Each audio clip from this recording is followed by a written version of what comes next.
There are forces at work that want you to believe that you are in some kind of holy war if you are preparing for UPSC. They'll give you everything that you would normally find in religious imagery and discourse. They have been shown a heaven. It's an illusion, obviously, but it's an illusion that they have been made to believe in. And for that illusion, they will suffer anything. I wanted you to share some insights regarding what goes on inside that makes them take such decisions and live in such kind of conditions.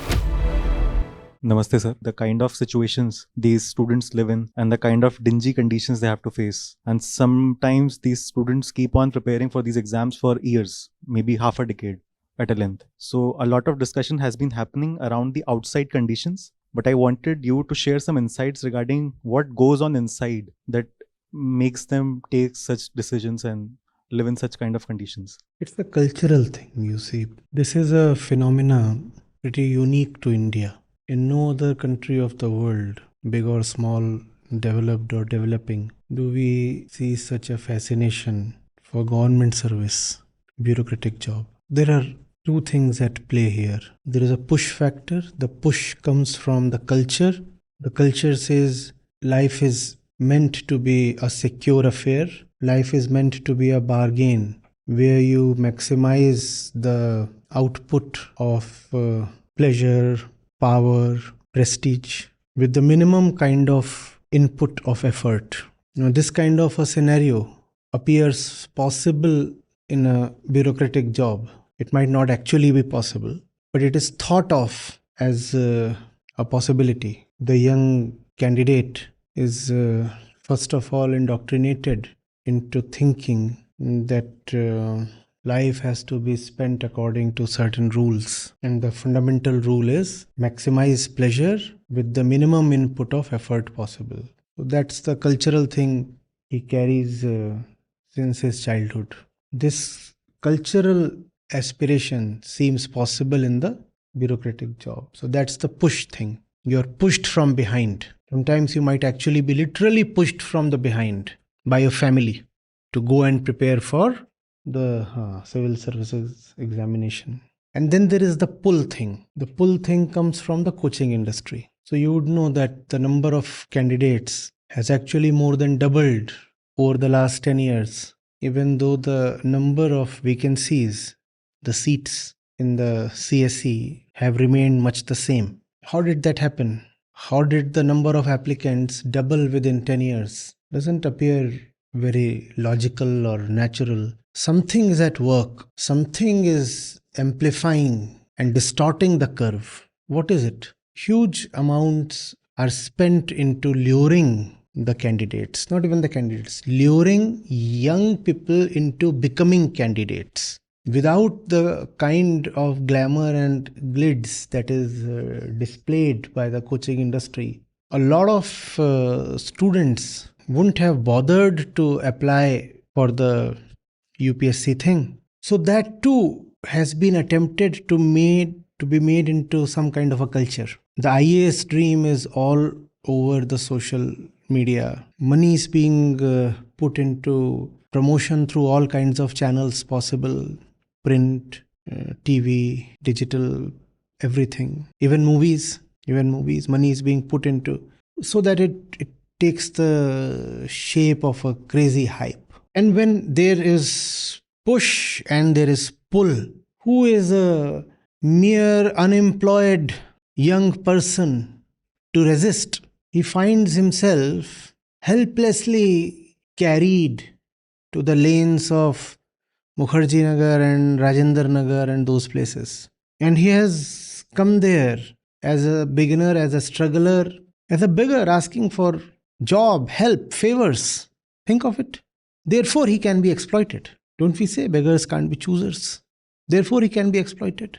The kind of money that the coaching industry fleeces, the kind of rentals that you have there, where even a small dingy room in some basement can cost you 10K, 20K, 25K.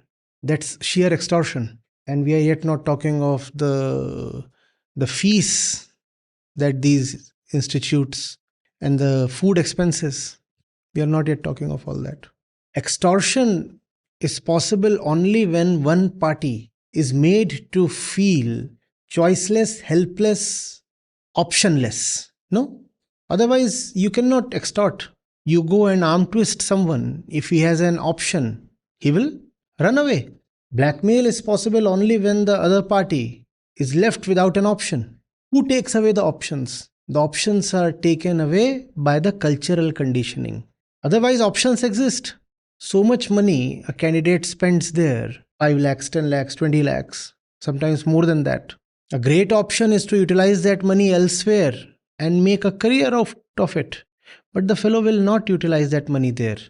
That option has been culturally taken away from him. Therefore, he feels this is the only route possible for me, either this or nothing. And when the fellow says either this or nothing, that is taken as bravado, that is taken as an expression of courage. There are forces at work that want you to believe that you are in some kind of holy war if you are preparing for UPSC. They'll give you everything that you would normally find in religious imagery and discourse: deities, songs, heroes, folklore, legend, and a hope of afterlife. If you cross over, there is the eternal heaven waiting for you and the requirement for tapasya.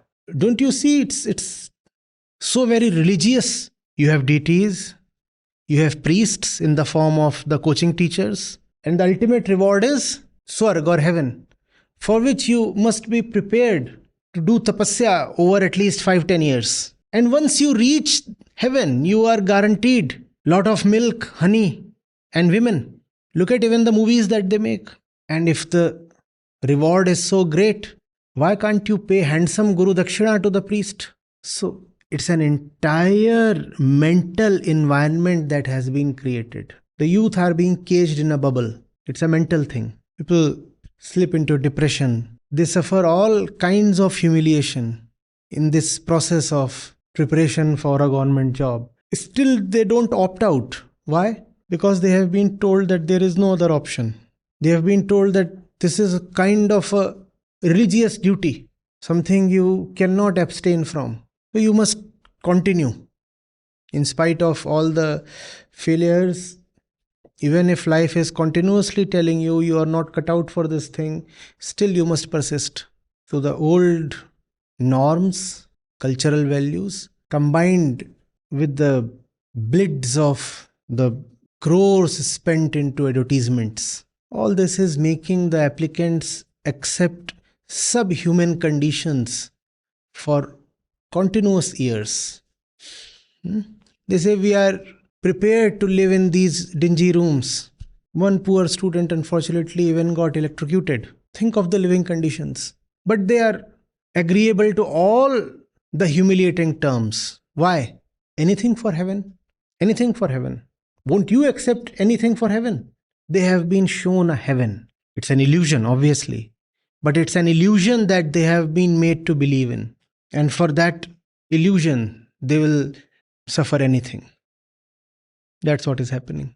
How can you have 10 lakh people applying for 1,000 or so seats? Come on. Having passed through that thing myself, I very well know that the real competition is actually only between 5,000 to 10,000 students. My time, there were hardly 300, 400 seats available.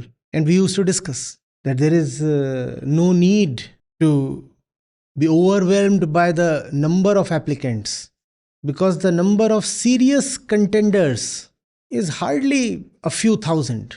That's where the real competition is. Others are there just to make up the numbers. Why are these others wasting their life? Don't they have the inner honesty to see that they don't stand a chance? But they are being continuously fed a diet of hope. And when it comes to heaven as the prospective reward, even a little hope suffices. No, the reward is so big that even if there is a 0.00001% chance, you still want to hang on. If they could see that there is no heaven at stake, that there are more promising, more fulfilling alternate routes possible, then they would not needlessly invest themselves so deeply and for so long at those places, Mukherjee Nagar and all. I always say, try for 2 years and then look somewhere else. 2 attempts are more than sufficient if you have honestly prepared. 98% of the candidates, or maybe more than 98%, should actually never have been candidates. They have been turned into candidates just to fatten the pockets of coaching institutes. Before I decide to invest 5-10 years of my life into something, shouldn't I first of all ask myself, am I aptitudinally even cut out for this?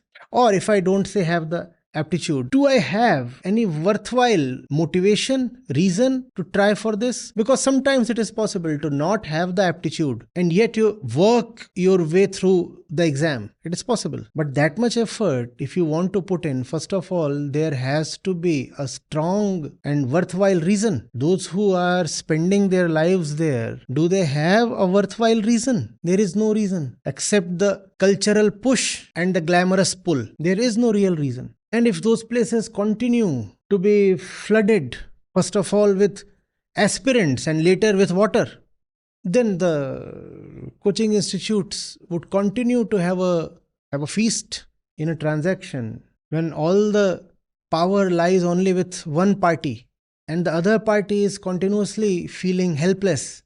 Then obviously you know what the terms of the agreement would be like. They would be loaded against the second party. No, the student comes there feeling that if I do not get selected, that is the end of life for me. He has been made to feel like that. Continuous glamorization of the civil services, mostly by the coaching institutes. The extent to which they go to create the impression that IAS is the real deal, the big apple. How will we innovate? How will there be any entrepreneurship if the youth of this country is spending its prime years, its golden time, just running after a government job? And things will continue to be this way unless there is a cultural redressal. Don't you see there are states in the country that do not opt so much for the civil services? It's a cultural thing. It's mostly the poor and uneducated places where the craze, the hype, the whole idea of government job rules the roost. Just download the Acharya Prashant app and there you go to the community section and you have live testimonials streaming in at the rate of 1 every 5 minutes. I'm seeing lives change in thousands, if not millions, every day in front of my own eyes. We are doing it. Right. We have actually done it. Join the community of more than 2 lakh participants on the Acharya Prashant app. Your first month is completely free. You'll get full access to Gita Mission. On the app, you will get regular live sessions, daily exclusive conversations with Acharya Prashant, access to the vibrant Gita community, wisdom exams, curated news, audiobooks, quotes, and much more. Search Acharya Prashant on Google Play Store or Apple App Store and download now.